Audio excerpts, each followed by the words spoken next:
Good evening and welcome to the Savvy Street Show. I'm Roger Bissell and I'm the host for this episode, which again features our friend and author Walter Donway talking to us this evening about his new book, A Serious Chat with Artificial Intelligence. Walter, once again, welcome to the show. Thank you. You bet. And my co-host once more for this chat is also a previous guest and host on the Savvy Street Show and a podcaster and blogger himself, Marco Ouden, also known as the Jolly Libertarian. Welcome, Marco. Thank you. Glad to You be bet. here. Sure. Now, in our previous podcast, Walter summarized his book for us, its main theme and his purpose in writing it, and we explored some rather deep questions about the nature of intelligence and what makes humans different from even very powerful thinking machines that many of us have been using lately. In this show, we're going to continue exploring some of the facets of AI. First, looking at a couple of issues relating to ethics, the economy, and the role of government. And then we'll get back to the deep end of the pool. I'm going to lead off, and then Marco can follow up as he likes. So, first of all, Walter, it's kind of a truism that all inventions and tools can be used for good as well as for evil. Yet some of the AI developers like, and here I go, I hope I pronounce her name correctly, Fei Li and David Amodai, they won't let their products be used for such government activities as autonomous weapon systems or domestic surveillance, even if those things were made lawful by Congress or court rulings. Your opinion on this, I'm interested. Is AI in general so potentially dangerous that we have to limit its use preemptively by government or even by private individuals who maybe with good intentions are just trying to keep bad things from happening? Or should we wait until actual violations of people's rights happen and then run it through the justice system? And should we support developers? I think the guy of Anthropic is an example. I can't remember his name. Maybe it's David Amodai. Amodai. Yeah, thank you. Thank you. Should we support these people who choose to limit such uses that are potentially could be violations of rights? And should we oppose those who are not so careful? Or should we just let the chips fall where they may? Go ahead and tell us your thoughts. That's a lot. I know. Well,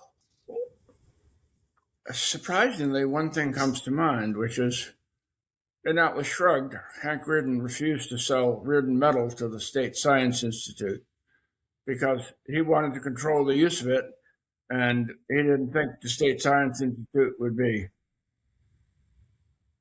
a good place to sell it. And I believe he went to trial about that. Yeah, the whole. And so here was a private entrepreneur invented a crucial development in technology and just said, well, at least the atmosphere when Atlas Shrugged, or the theme is it's slipping into, America's slipping into dictatorship. It's increasingly. And so it acts really because the State Science Institute he sees as taking over science, taking over the judgment of science, taking over the use of science, and he won't be part of it. Well, how about that for objectivists? This thing about Amdai and the Pentagon has been all in the news, of course. And background is, ever since the Biden administration, the government has been extraordinarily concerned with guardrails and protections for the use of AI. And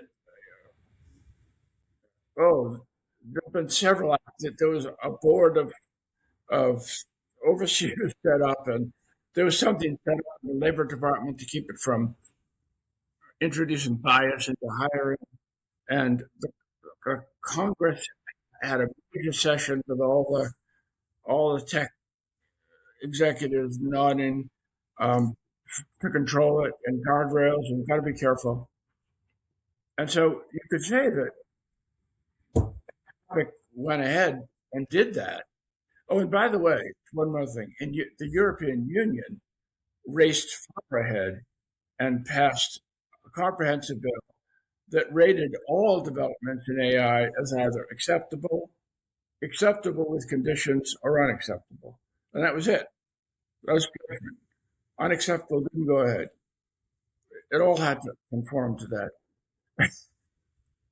And so here we have Anthropic apparently building in guardrails against two of the great threats. One of the great threats is use of domestic surveillance, which in communist China has proved vast. Communist China has as many surveillance cameras as the rest of the world combined. And close up, really good, and they're in every public place, track everybody. And it really makes it scary to get out of line. And the other thing is autonomous weapons. A permanent four-star general, who's now part of a think tank, said the U.S. forces have performed very, very well in Iran, in the war in Iran. Very, very well, but they're fighting the last war. You can't really judge the quality. You got to look at Ukraine. And to give you an idea, in Ukraine, the manufacturers of autonomous weapons estimate that this year they will produce 7 million autonomous weapons. And the difference is, in Iran, you still send out the swarms of drones in connection with them by what means. And one of the battlefield challenges is to cut those connections. But that's not a problem in Ukraine. We send out a swarm of 1,500 killer drones, cut off completely from contact and only talking among themselves. Where are we? When are we going to attack? Who are we going to attack? They're only talking among themselves. They're not in any connection with the ground, so to speak. And so the general said, you got to reckon with that if you're really going to think about how to fight a war. So these two issues, I'm kind of long-winded, but these two issues were the ones front and center for Ahmadiyed. They're called guardrails. And when they proposed to be part of the contract, Pete Hegseth said, in his usual very genteel way, no fucking way. And if you do this, we're going to cut off your contracts, and nobody else in the goddamn field is going to have a contract with you. The usual grace. I'm sorry, but and that's where it's so recently. Just in the news recently, Anthropic has got this program called Mythos, which is thought to be able to penetrate almost any security system. What about the guardrails there? They're thinking of selling it now. Excuse me, but what about the guardrails? And the banks and the brokerage companies are frantic because this is really negates all of the security. So I don't quite read this, but when Ahmadiyed, was threatened with cut off from the Pentagon, Sam Altman jumped right in and said, "Don't worry, we'll do it. We'll sell it." Part of the reason is that AO, OpenAI, which is Sam Altman's shop, once came to Amadai and said, if we fired Sam Altman, would you come back and combine the two companies? So Altman's no friend of his. And Amadai said no. Amadai had worked for Altman. I'm getting into much to deal. I'm in the weeds now. So let's just think. Let me get to the point here. The idea is to protect human rights in government. That's the whole idea. We have human rights, and government must be constituted to protect our rights. Their powers must be limited constitutionally and by law to keep them from violating human rights. And they should be so comprehensive that we don't worry about how they'll do it, but only that we know what they can do and what they can't. They can have, magic Mars bubblegum, but they can't violate human rights. And if we had that set, I think there'd be less concern about the capability of AI because it would say, well, you can use AI for any legitimate reason, but you can't use it to violate human rights. For example, you can't use it to do domestic surveillance. And when it comes to, automatic weapons, we have to look to war crimes, and limits on, because government in context has to be limited in its powers and its ability. It's the responsibility of law, not of Amadai, to do this. And yet, when the law begins to crumble and we can't rely on it anymore, then Hank Reardon steps in and says, you guys can do whatever you want, but I'm not selling Reardon metal to do this because you're going to violate human rights. Yeah, it's really not that different in principle from people overstepping the use of the FISA courts, which are supposed to be to protect us against international terrorism, but was also used to surveil people who are running for political office, which is a whole different thing. Marco, jump in here, man, and if you have something to add on this, or if you want to raise something else, please do. About guardrails, we touched on that last time. You mentioned, for instance, case of where some guy had talked about he wanted to go off his meds, and the AI that he was using said, "Yeah, good."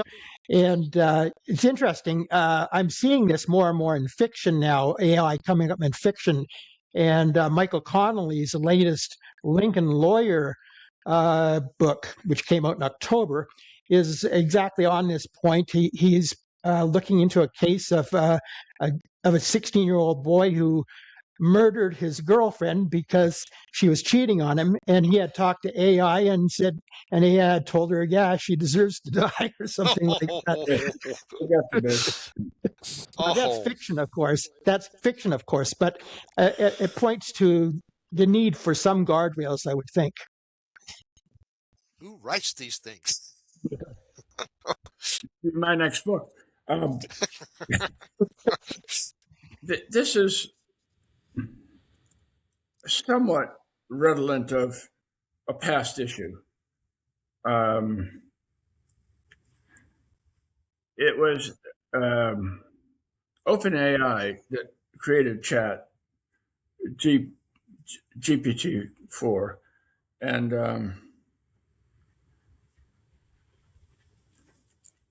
it was rather machine-like and mechanical and such. Very effective, but it was not very lovable. And a couple engineers there got the idea of bringing in a bunch of psychologists and making it more human. They said, we're trying to have a human work with the machine in companionship. And, we don't want the human to be kissing an icy piece of steel because the skin on his lips will tear off. I'm sorry. And so they went to a considerable effort to personalize it. And they brought in many psychologists and put Chat.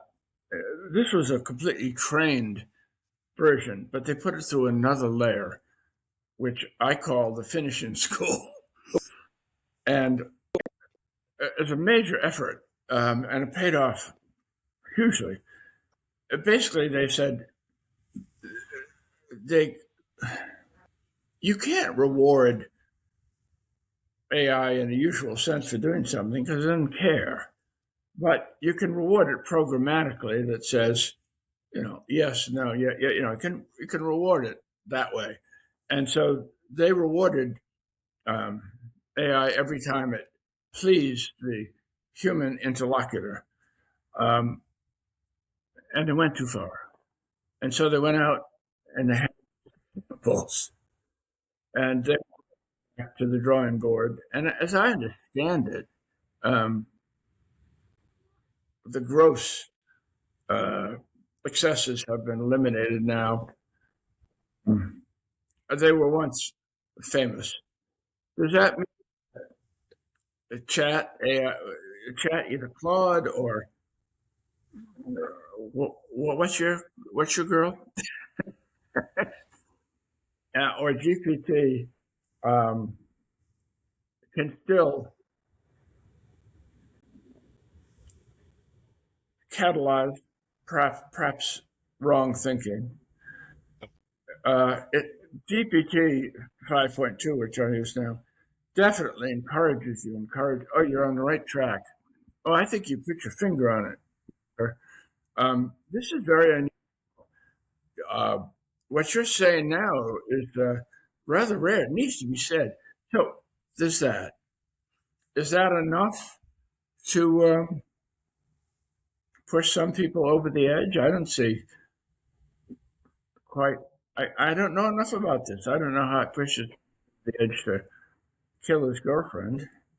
People have killed their girlfriends many, many times without the help of chat. Really? And I guess the question is,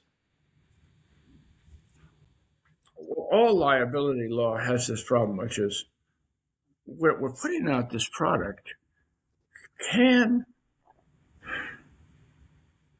I tend to be very crude.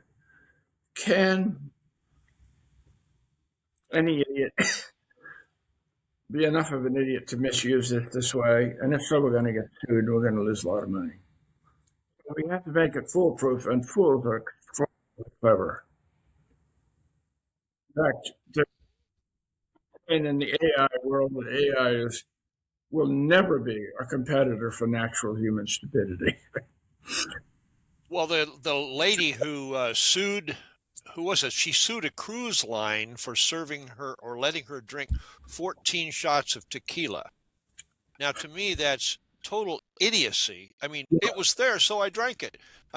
I mean, do you need a law that punishes the bartender or the AI for telling you to do something stupid? Maybe in a paternalistic society, that's what people think should be done, but it just seems like it's taking over all human personal responsibility. Tort law presents problems of trying to protect everybody, and the courts don't want to uphold the standard because the liability lawyers want to breach every standard and make their money. I'm not totally against all lawyers, but I just did a 5-part series for the Atlas Society on tort law. Oh, yeah. So I'm thinking about it, but it goes back partly to what we're talking about the Pentagon, because AI is a very general technology. It applies to almost everything. Yep. And it's very hard to think about how to put in guardrails to limit it without severely limiting it, because one of its powers, it can apply to any area where thinking applies. And if you want to limit that thinking, then you've got to think, how much does it limit it in other areas?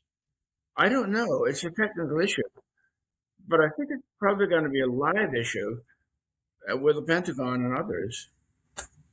Yeah, well, let's step over to another area. I was thinking about the economy, and I know there's a lot of scare talk, like Elon is said that it's going to eliminate millions of jobs, and everybody's going to have to be on some kind of basic income. Right. They won't have to work, but they'll have to have the Federal Reserve create a lot of money and hand it out to them and all this. Putting aside the scare tactics, what is going to happen to the human workforce? Is it just going to be a lot of retraining and shifting? But if not, how are the unemployed going to survive? And are we going to suffer civil unrest where we have to maybe be somewhere else when the hunger riots happen? I know you have some thoughts about this. I just wondered. I was the other day. I was seeing my cardiologist for a routine checkup, and very quickly he was more interested in AI than my heart.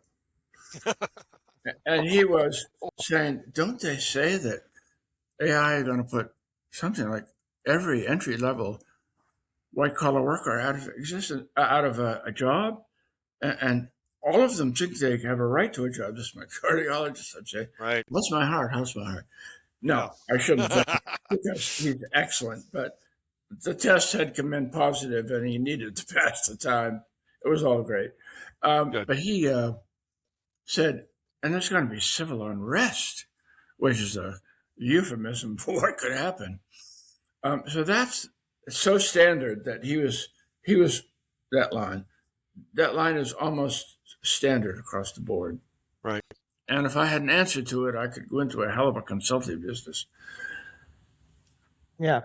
The most interesting thing, and of course, Marco has commented on us, is the experience with the internet. Because the internet shares something with AI. The internet is a general technology. It has very wide application. And I think my cardiologist shot back, well, not as wide as AI, but still, what internet applies to entertainment, sales, planning, education, finance, name it. It's a general. And I believe that between 2003, 2003 and 2023, jobs went from 3 million to 23 million. It was 10 times the growth in employment of the general economy. And by 2003, it was creating 17% of the gross domestic product, and had been the fastest growing employment that we had seen ever.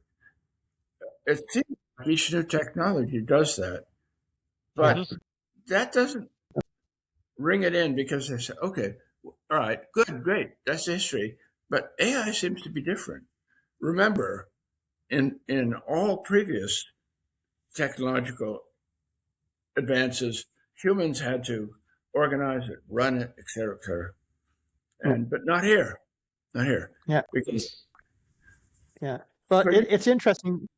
Yeah. I had brought up the question with Copilot on ludism, because ludism is that old thing that happened a couple of centuries ago, where they were fearful of machines replacing workers.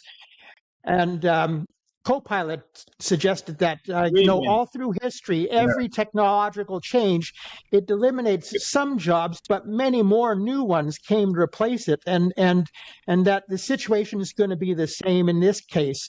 Right. There'll be a lot of jobs eliminated, but there'll be lots of new ones created. To give credit to economists today, even pretty broadly, almost all of them realize that simple history, that technology has created more and more and more employment.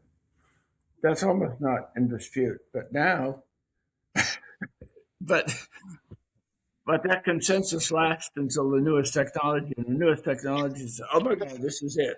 Different, yeah. But is it? You can say that. I mean, if you create human intelligence,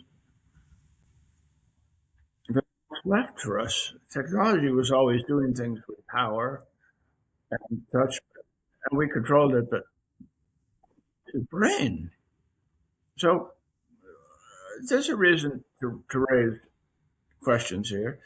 And I mean, someone like Kurzweil says, "Oh, don't worry, we'll be plenty busy settling other planets."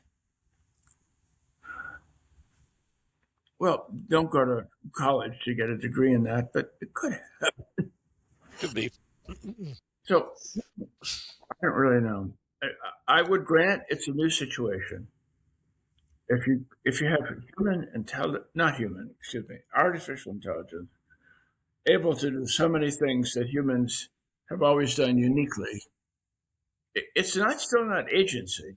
There's a lot that it won't be able to do, but so there's a lot that it will. There are a couple people who are struggling with this. A couple of college presidents have written very good essays about how this is the invitation for the return of the liberal arts. This is where the liberal arts will shine.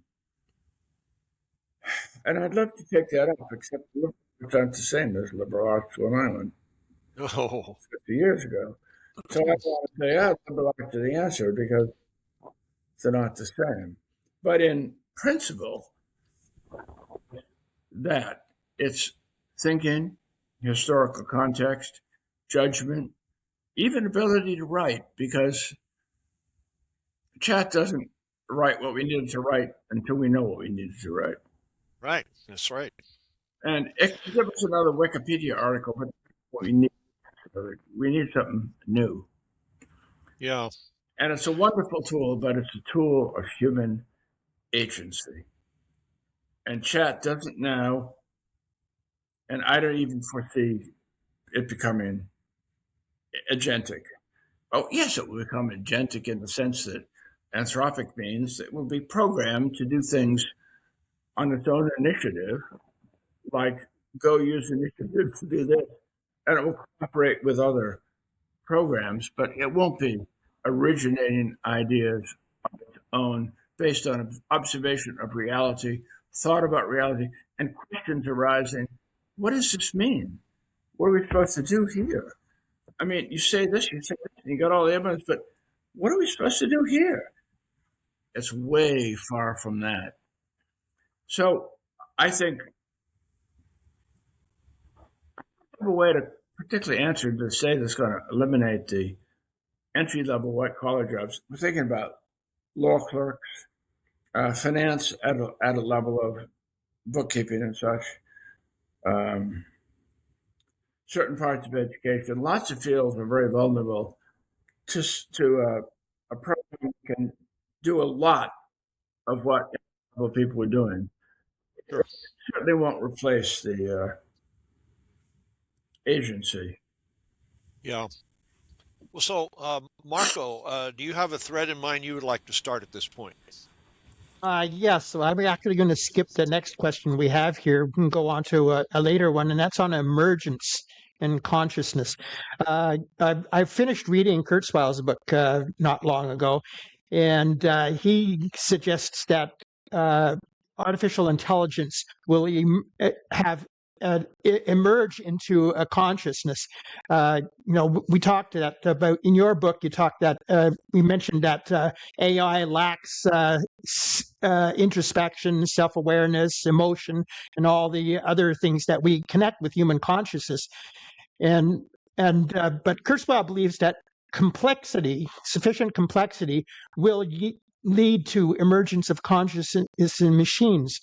Do you see that as even remotely possible, or is biological life necessary for consciousness?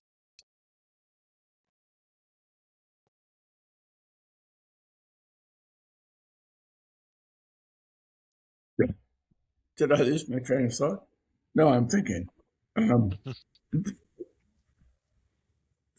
thing that comes to me immediately is an example I like to give. There's a very famous experimental Nemode worm. And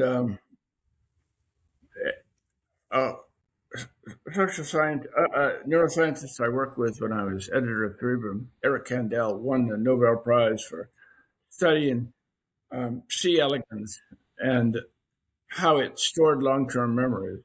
And it's a side thing, but long-term memories are stored most powerfully when they're connected with emotion. So you've got to have the hippocampus and the amygdala, the emotion, and then you remember things forever if they were even somewhat slightly embarrassing or somewhat slightly unusual, so slightly threatening. And this comes from, am I off the track? And this comes from evolution, because if the gazelle went down to the river and a leopard leaped out and just barely got away, oh, the leopard's hanging out there. It doesn't need more than one trial. And so C. elegans has 302 neurons, and it's aware of reality, it can navigate, it can find food, and it's a hermaphrodite, but with a few more neurons, 380 or something. It's a male, and it can have sex. So with 380 neurons, now how many artificial neurons do we have in connection system? How many gazillion?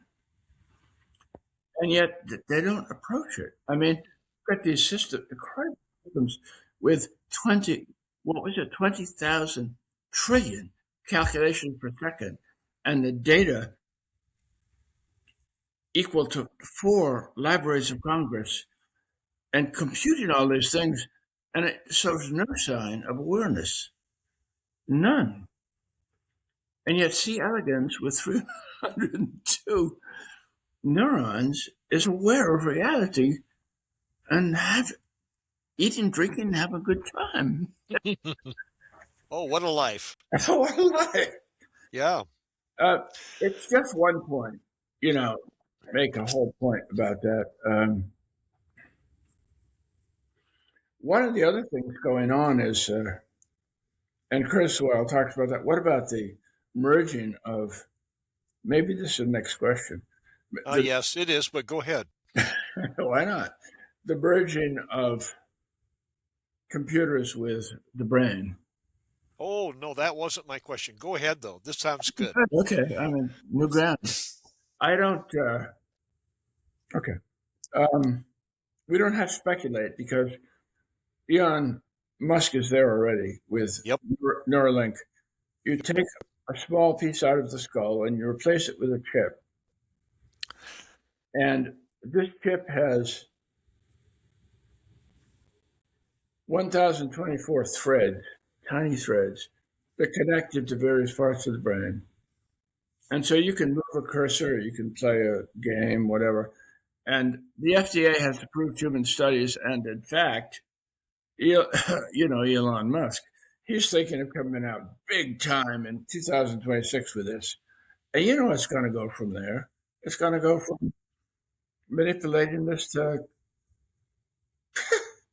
So it's already a reality, the connection of the brain and it's doing something very good, because a lot of these people would otherwise have no agency or ability at all to act.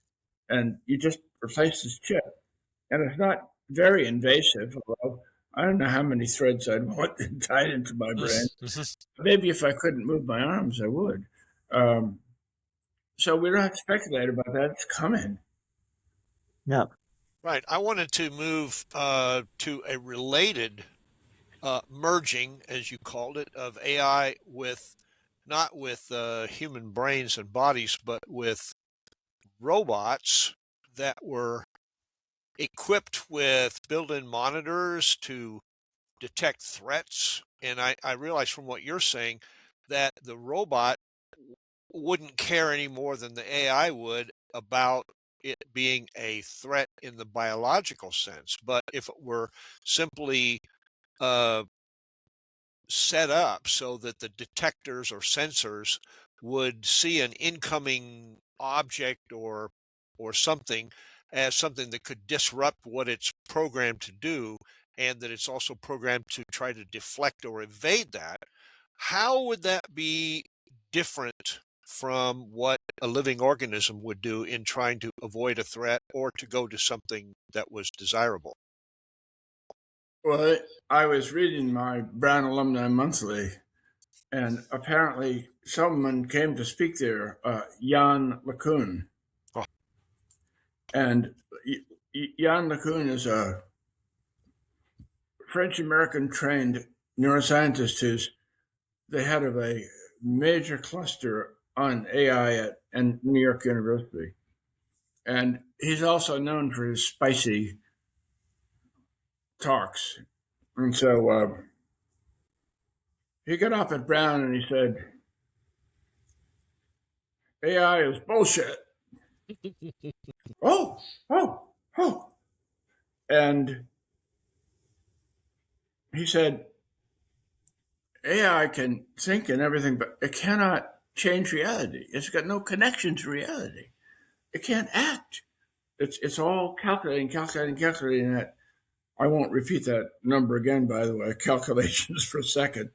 And so he said, AI is a dead end as it is. No, let me be precise. The large language chatbots are a dead end because they can think and calculate and all the rest of it, right? But they can't change a damn thing in reality. I would argue that, well, they can't deliberately, but they can't do anything deliberately. They don't have any will. They don't have any deliberate. So he said, just what you're saying. He said, we need to equip the equivalent of a large language model, in other words, a sophisticated program with all the training, etc. We need to equip it with a way to sense reality. We need to equip it with a way to be aware of where it's going. And people are working on this, but they're working on it robotically, and they're not really connecting it with big language models. They now have a robot who, recently he ran a certain number of, I don't know, the 5K faster than any human ever did. So yeah, but he's talking about connecting this huge, large language model intelligence with sensors that will enable us to react to reality. And that's what you're talking about. You're talking about what I say. It's, I keep saying AI is not aware, it can't sense anything, it can't. Oh, this won't do it either. But it's becoming much, much closer to it. It's not coming close to awareness, but it's coming close to interacting with reality by means of, in some ways, sensing reality. And he thinks that's the entire future of the system, because it's got to connect with reality. I think that's interesting, but I'm not quite, they haven't hired me as a consultant, so I'm not going to reveal the secret. I have no idea. Yeah. Yeah. I'd like to go back to Elon Musk and his brain connections and stuff like that, because Kurzweil discusses the singularity in quite a different way, but very similar. He argues that AI doesn't have to be conscious, but it can be connected to the human mind. That what Musk is doing is going to become a reality, and that human mind will be able to have a direct link to artificial intelligence. Right. So right now we got to type on our keyboard, but it will actually be able to think our prompts out to AI, and it'll feed it back to us, and it'll turn us into super intelligent people. Neuralink already does that connection. The basic fundamental principle has been breached. Now, a computer and its powers are linked directly to the brain, and that's the first step in this. How far will it go? Well, once the principle is breached, the sky's the limit. Nowadays, it's not a matter of centuries, it's a matter of the next quarterly report. Mm-hmm. Well, Walter, on this same subject, and this kind of gets back to the gloom and doom and what if this happens kind of question. what if a lot of people like the idea of these implants and get them, but a lot of people don't like it or maybe can't afford it? And could you see a couple of classes emerging where you have the enhanced human beings who can leap tall buildings in a single bound with their brains, and the others who just kind of plod along like Homo sapiens has been doing for centuries? Uh, what kind of society would this look like? Would there be the really enhanced ones hanging out over here, and the slow ones over here, or how would that all work? What a question. Has anybody written a novel about that yet? Well, There's been a maybe, I don't movie. know. It's Oh, not. is there? No, it's not. Yeah. You know, There, go ahead. you can imagine it. The link has been made. That's the key. The link has been made between the computer, the chip, and the brain. And once that is made, the interaction seems potentially unlimited. Can Yeah. you think of any reason why it might? I'm thinking as go along now. Any reason why it might somehow be limited? I can't necessarily. Because if they can do that, if they can make a healthy connection with the brain and influence its motions and decisions and behavior, what can't they do? That would be, I don't know how far in the future that would be with Elon Musk running the show. 5 years. Yeah, not very long. Not very long. Yeah. There's another subject, There's- longevity. I mean, I know Marco and I have talked about this. Marco, do you want to start in on it? Sure. I know that this is something that Kurzweil mentions a lot in the book, that because of AI, there's going to be advances in medicine that are going to be leading to human life extension beyond our wildest dreams. He thinks that living to 120 will be normal within 20 years.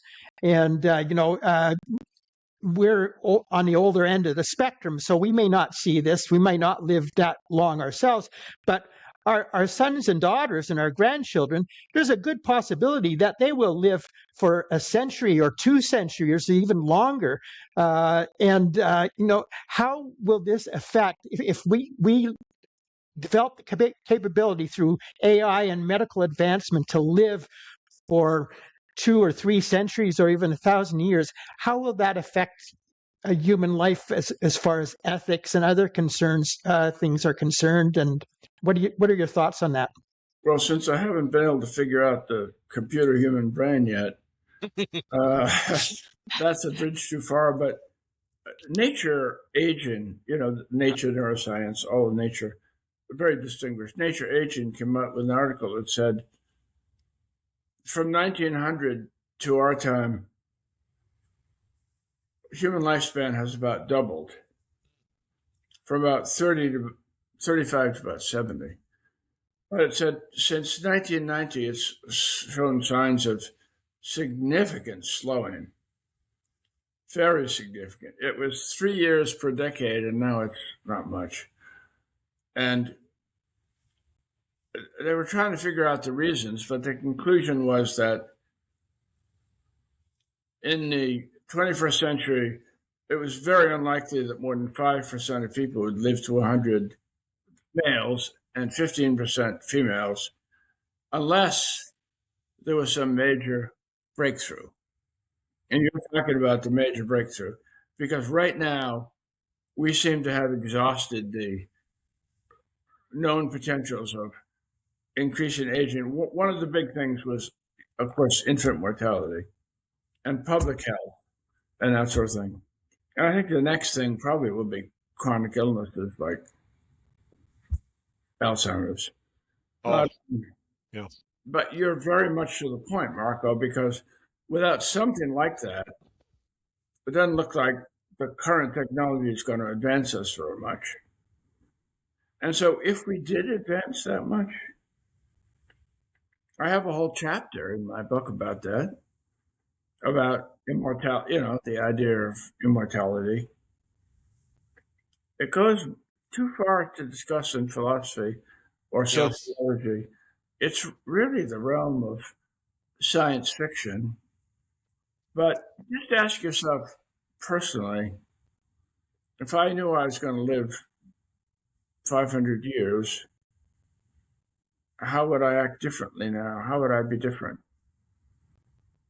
It's almost like cosmology. I mean, you can, science is one thing, and you know that the world can't be contradictory, but it can be a lot weirder than you might imagine and still be A is A, And I think the same thing is true for human life. We may not be able to imagine what it would be like even 20 or 50 years from now. And yet, if humans are still around and we haven't killed each other off, then life will go on. Well, I don't see any reason that life couldn't be extended hugely. It's biology, and the advances are coming very, very rapidly. And the chief advance that Kurzweil talks about is nanobots. Those Yeah. nano size, millions of those nano size little robots going through our whole system and cleaning up the garbage and repairing the DNA. It's quite serious because it's already being used. It's already being used in these swarms of nanobots, like the drones only good, are directed by various systems. There are various systems to direct them. And they can, for example, be told to go to a part of the brain and deliver drugs to the right part, not the wrong part. One of the huge problems with a lot of our medicines for, say, cancer is that they kill the cancer cells, but they kill everything else. For example, radiologic treatment or chemo treatment. And the nanobots can get around that. And the other thing is that the real key to aging is inside each of our cells with, the DNA there, and there are various chains, and they're getting smaller. And there's no reason in principle that they can't be kept up to date. I got a chapter about all kinds of things, agency, and, would we control it or not? And would we control our emotions? And if the nanobots decided that, oh gosh, you're depressed, let me give you this, or if that's the company decided, well, it's no good to drink wine, and so suddenly you lose all desire to drink wine. Oh no! Oh God, hell! Yeah.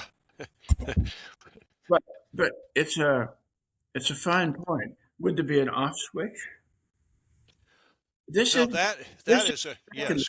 The nanobots are in our brain and our body, and they are performing certain limited things like delivering drugs, but the potential is there. Well, yeah. Walter, this has been a great conversation with you and with Marco. Do you have any final thoughts before we ring down the curtain? Well, something that came up at the very beginning of the conversation, which was about, trying to deal with where's the echo cancellation? What did you say was a microphone? Yeah. My son called me about a week ago, and he just moved. He moved about 3 months ago to Western Massachusetts, and he's been dealing with, finding an apartment and how do I get my insurance here, and how do I find a doctor, and all of this stuff, and all of it is like grueling hours online. And he had a medical problem, and the computer at the clinic referred him to another clinic that didn't exist. Oh. And so he calls me in agony and says, now I'm just trying to get a train ticket down to New York, and I've entered my card 50 times. It doesn't say anything. It didn't say anything, and I've corrected and corrected and corrected it. And so I started thinking. And then today I read on the Artemis voyage,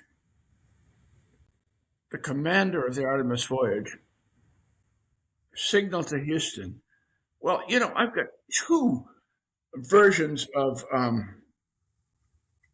what was it? One of the two versions of one of the Outlook, two versions of Outlook, and neither of them work.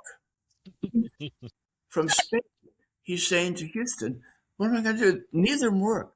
And the first woman in space, the woman says, "It's no great pleasure for me to go and turn off Bluetooth to negate so and so, and then I get here and I can't do it."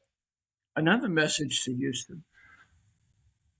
And so, what is happening? In effect, everything is so easy because we do it online and we arrange it and we've got all kinds of control, and everything is so frustrating. And that's Yes. the point. Yes. That's Yes. a very significant point because the human mind was evolved for trial and error, approximating, closing in on, working it and then reworking it. And when it tries to go into a system, and the system doesn't even say, "No, that's not good," or put in the card number, it says nothing. Void. This podcast had a couple of those little events creep in. That's One right. was, like you mentioned, the echo canceling.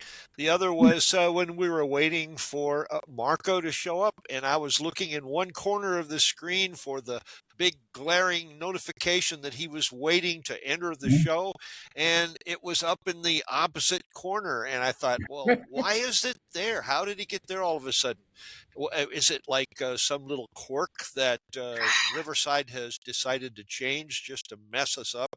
But like you said, frustrations, it's like wonderful things happen and frustrating things because they don't happen. And I guess that's been a part of life way before AI and probably. Yeah, but there's something here that is out of the scale of previous stuff. The astronaut said that the toilet in their $50 billion Artemis didn't work very well. Oh, right. And we know about the toilet, but when you're online and you're trying to do Outlook and you say, "You're in the wrong version of Outlook," and this version, "Oh, no, you can go back to the other version," and you're like, "I'm in the fucking far side of the moon. I don't need it."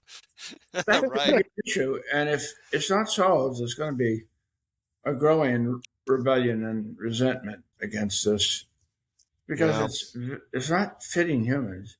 And if they expect humans to evolve fast enough, they got the wrong species. Wrong Let's leave it at species. that. Yeah. Guys, this has been a great discussion. Walter, thanks for your Yeah. time and your thoughts, and Marco for helping lead the charge. It's been a really good time, and Great to so see we've you. had two wonderful conversations. If they finally decide how to give us the powers of Superman to leap over those tall buildings, we can have another show and talk about that. So, Yeah. everybody, thank you for tuning in, and welcome. And again, we'll see you next time with the Savvy Street Show. And in the meantime, stay savvy. Thanks.